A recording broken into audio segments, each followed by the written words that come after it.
Recorded ba ito? Of course not. Okay. Ang tanong ko naman sa'yo, bakit ba naman kailangan i-share pa sa mga loyalista pa yung pinag-usapan niyo ni Madam? Ang usapan niyo ni Madam, dapat sa inyo na lang. Bakit? Ano namang problema? May sinabi ba akong mali? May sinabi ba akong hindi tama? Hindi, yun ang punto eh.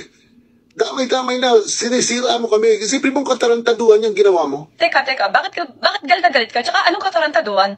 Unang-una, hindi na ninyo ako kasamahan ngayon, ha? Nag-resign na ako. Humiwalay na ako sa inyo. Yun nga eh.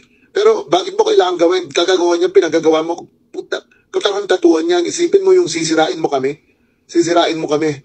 Ginigiba mo yung mga plano. Teka, anong sinisiraan? Wala naman ako sinabi, hindi totoo, ha? Pasalamat ka nga kasi ang akala ng mga DDS, ang paniwala nila AI generated. Kaya magpasalamat ka na lang. Paano ako magkapasalamat? Oo nga, yung ibang DDS naniniwala na AI generated, pero kukunti lang yun, mas maraming maniniwala na totoo. Bakit? Totoo naman talaga. Anong problema? Katarantaduhan talaga yan. Ikaw nga ito eh. Ang tanong ko sa'yo, di ba humingi ka ng 30,000 para sa inyong tatlo? Ang tanong ko sa'yo, binigay mo ba yung 10,000 ni taga Bukid at ni Rosalinda? Ang nakarating sa akin, wala kang ibinigay. Isinend ko sa'yo ang pera na 30,000. Remember? Pero wala kang ibinigay sa kanila. Sinarili mo. Patunayan mo yan. Anong sinarili ko? Patunayan mo. May ebidensya ka na. Hindi ko sa kanila binigay. Patunayan mo yan. Oo. May ebidensya ako at talagang hindi mo ibinigay. May nagsabi sa akin. Sinarili mo na naman yung 30,000. Ang sabi mo, kaya ka humingi ng 30,000 para sirain ninyo at magpo-focus kayo dyan sa mga ibinentang gold ng BSP?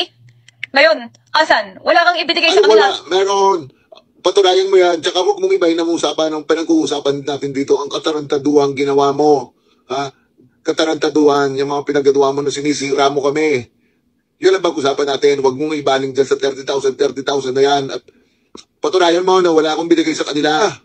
Binigay ko ang tig 10,000 ni Rosalinda at saka ni Gabukid.